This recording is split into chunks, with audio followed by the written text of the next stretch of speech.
Assalamualaikum warahmatullahi wabarakatuh. Perkenalkan, nama saya Gita Cempaka Indah. Saya dari semester 2, kelas A, Fakultas Hukum Universitas Surya Kencana. Di sini saya akan memenuhi tugas yang diberikan oleh Ibu Profesor Dr. Hajah Heni Nuraini SHMH dengan tugas yaitu mereview pada pertemuan ke-10 pada tanggal 29 Maret 2021 dengan materi bab 6 yaitu tentang kesalahan atau pertanggungjawaban pidana.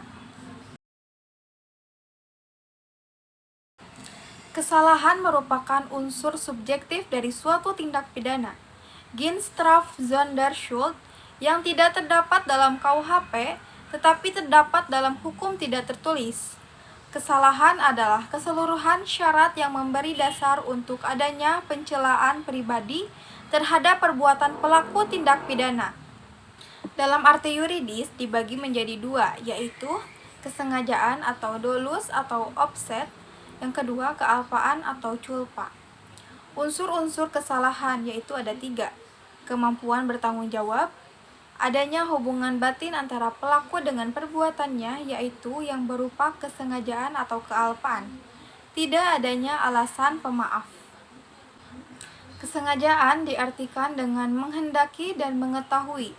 Jadi dikatakan sengaja apabila pelaku menghendaki apa yang dilakukannya dan mengetahui perbuatan yang akan dilakukannya, yaitu atas dasar itu pelaku mempunyai kehendak untuk mewujudkan unsur-unsur dari rumusan undang-undang.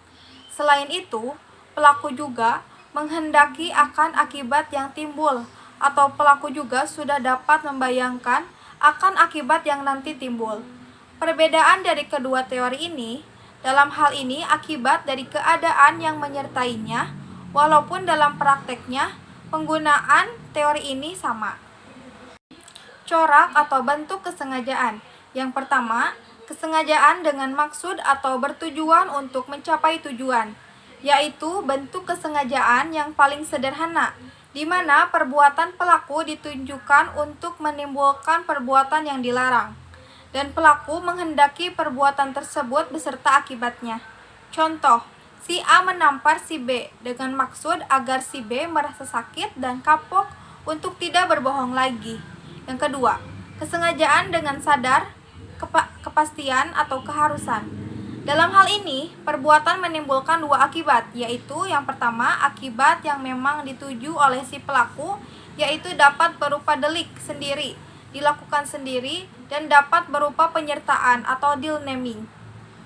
Yang kedua yaitu akibat yang tidak dikehendaki tetapi merupakan keharusan dalam mencapai tujuan, sehingga akibat ini pasti terjadi atau timbul. Contoh, si A hendak membunuh si B dengan menembakkan pistol, sementara si B sedang duduk di balik kaca restoran. Penembakan terhadap si B pasti akan memecahkan kaca milik restoran itu. Terhadap pecahnya kaca ada kesengajaan dengan sadar keharusan dari pelaku yang ada pada pasal 406 KUHP. Yang ketiga, kesengajaan dengan sadar kemungkinan atau bersyarat. Ada keadaan tertentu yang semula mungkin terjadi, kemudian benar-benar terjadi. Contoh, arrest Kuetart di kota Huizen, negara Belanda. Teori apa boleh buat atau inkaufnehmen teori atau op de Kupteonemen teori. Dalam teori ini, keadaan batin si pelaku terhadap perbuatannya adalah A. Akibat itu sebenarnya tidak dikehendaki. Bahkan pelaku benci atau takut akan kemungkinan timbulnya akibat tersebut. Yang B. Akan tetapi meskipun demikian, ia menghendakinya. Namun apabila keadaan atau akibat itu timbul, apa boleh buat hak itu diterimanya juga. Ini berarti pelaku berani memikul resiko. Mungkin itu saja yang bisa saya sampaikan pada review ke-10 ini. Mohon maaf bila ada kesalahan. Wassalamualaikum warahmatullahi wabarakatuh.